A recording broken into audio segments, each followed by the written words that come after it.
How did this happen? How could the other 29 teams in the NBA even allow for something like this to take place? The Los Angeles Lakers have went out and found themselves their third star. Ever since winning that Mickey Mouse championship in the bubble 4 years ago, the Lakers have been doing everything in their power to reach the mountaintop once more, before LeBron James' time runs out. And with every day that passes, it just feels like we're getting closer and closer to the end of an era. And while I do think that is the right mindset to have, it's pretty clear to anybody watching, the Lakers have taken that to the extreme.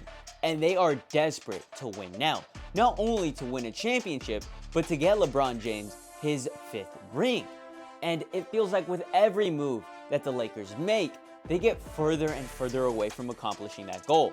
Since winning a championship 4 years ago, the Lakers are now on their 3rd head coach. And it doesn't stop there, because when opening day rolls around every year, the supporting cast alongside LeBron James and Anthony Davis has been completely shaken up. They can never have a consistent roster. The roster as a whole is always changing, and I feel like with that inconsistency being there, that looming threat that you're going to get traded at any moment when you're on the Lakers, it's kind of hard to succeed in that system. However, I do think things are finally changing. I mean, this is one of the first off seasons in a long time where the Lakers don't make a lot of moves. But where they have made moves, it's looked pretty good for the team. And some of those moves have came through the draft. And what I find interesting about the Lakers' most recent draft is that it's been covered extensively. But not because of the selection they made in the first round. Rather, the choice they decided to go with the 55th overall pick. And that was selecting Bronny James. Now, when you're the son of the greatest basketball player of all time, you're going to be in headlines, especially if you try and follow up in his footsteps. And that is what's happened with Bronny James. Hell, Bronny James is so popular, I've already made a video covering him, and you can go check that out right here. More about his summer league, but still pretty relevant. Anyway, I've already dipped into the Bronny James bag. But what I want to focus on in today's video is the Lakers' 3rd new star. The 3rd star that they were able to find in the draft.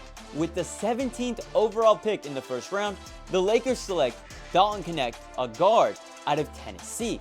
And Dalton Knecht is by far one of the most NBA-ready prospects in this recent draft. And he looked fantastic coming out of college. But the reason he fell to the 17th overall pick didn't have anything to do with his playing abilities, but rather his age. He is 23 years old, which, for modern days is kind of crazy. To have a 23-year-old rookie, it's not something that most teams gravitate towards. However, if you're the Los Angeles Lakers and are in a win-now mode and aren't able to get any good pieces back for trading the 17th overall pick, might as well get a guy who's 23 years old, has been in college for 5 years, and is ready to excel in the NBA. And that's exactly who Dalton Knecht is. And before we continue on with this video, I just wanted to remind you guys to slow down, like it, and subscribe to the channel. Every subscription is greatly appreciated and goes a long way. We're on the road to 5,000 subscribers, so if you could subscribe, it would mean a lot. Alright, now let's get back into the video. Coming out of high school, Dalton Knecht didn't have any real offers, so he decided to go to junior college for 2 years. Yes, he didn't even stay there for one. He went to a JUCO for 2 years, excelled, and was able to get an extra year of eligibility due to the whole COVID thing, right? Anyway, he goes from JUCO, transfers to Northern Colorado, who is in the Big Sky. It's a pretty big step up for Dalton Knecht. And his second year at Northern Colorado is where he makes a name for himself. Averages 20 points, and he's shooting 48% from the field. He's playing 35 minutes a game, so this team is relying on him heavy, to run their offense, and he's doing great at Northern Colorado. So well that some scouts notice and, decide to offer him a spot on Tennessee. Now, in his 5th year in college, he's playing for the SEC Tennessee Volunteers. And while at Tennessee, he only had 1 year there. But in his 1 year, he was amazing. I think it's fair to say he put the Volunteers on the map. He went out and averaged 21.7 points a night for Tennessee, while also having 1.8 assists and 5 rebounds, shooting 46% from the field, and from the three-point line, 40%. One hell of a season for Dalton Knecht. And his skill and his play wouldn't go unnoticed because he'd end up being on the All-SEC team, along with winning SEC Player of the Year. So like I said, coming out of college, everybody knew Dalton Knecht was the guy. But he was 23 years old, and he was a 6'6" guard. Okay, this man could play the wing if he wanted to, easily. Wherever LeBron James and Anthony Davis need him, that's where Dalton Knecht will go. And so I think him falling into the Lakers was the perfect scenario, especially for him to thrive. Now, he's on a team contending for a championship, and if there's one rookie who wants to prove himself, it's Knecht, because 16 other teams passed on him. Hell, the Philadelphia 76ers had the 16th overall pick, and what did they do with it? Draft TikTok sensation Jared McCain. Now, I don't want to slander Jared McCain too much. I love him. I hope he succeeds on the Sixers. But to pass on Dalton Knecht when you're trying to win, like they're in the same scenario as the Lakers here, where who knows how long the 76ers have to win a championship. Spoiler alert, it isn't very. But enough about that. Let's get back to the Lakers.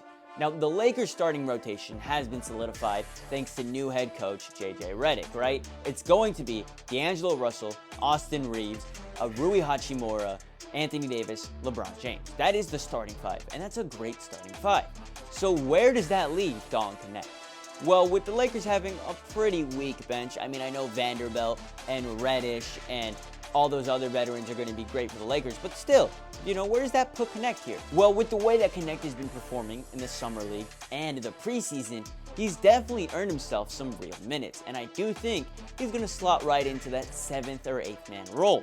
And as the season progresses, I could easily see Dalton Knecht becoming the 6th man for the Lakers, right? I think it just makes sense. Now, I wanted to end this video off by talking about the Lakers' new head coach, because JJ Redick has had a very interesting path to get to where he is today. He started off in the early mid-2000s, you know, making a name for himself at Duke under Coach K, was super popular, ends up getting drafted to the Orlando Magic, and has a pretty lengthy 15-year career. If you're an NBA player, that's all you can really ask for. And not only was he in the NBA for 15 years, he was a starter for a majority of it. Maybe not a lot at the beginning or at the end, but like I said, for a majority of it, JJ Redick was an important piece to whatever team he was on.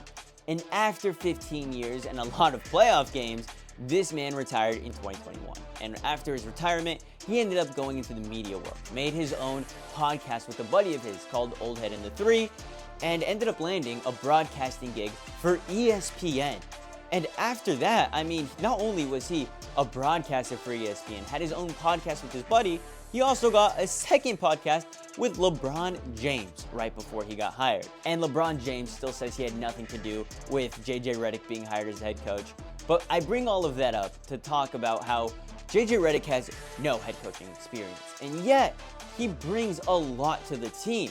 Nobody knows ball better than JJ Redick, except maybe, you know, LeBron James. At the end of the day, I just feel like JJ Redick is a good shakeup for this team, considering his predecessors. I mean, Frank Vogel and Darvin Ham, it won't be hard to improve off of that. But anyway, I really just wanted to talk about the Lakers here. You know, the NBA season is less than a week away, so what better time to make a video about the Los Angeles Lakers? But like I said, that's about it. So I'll catch y'all later. Much love. Deuces.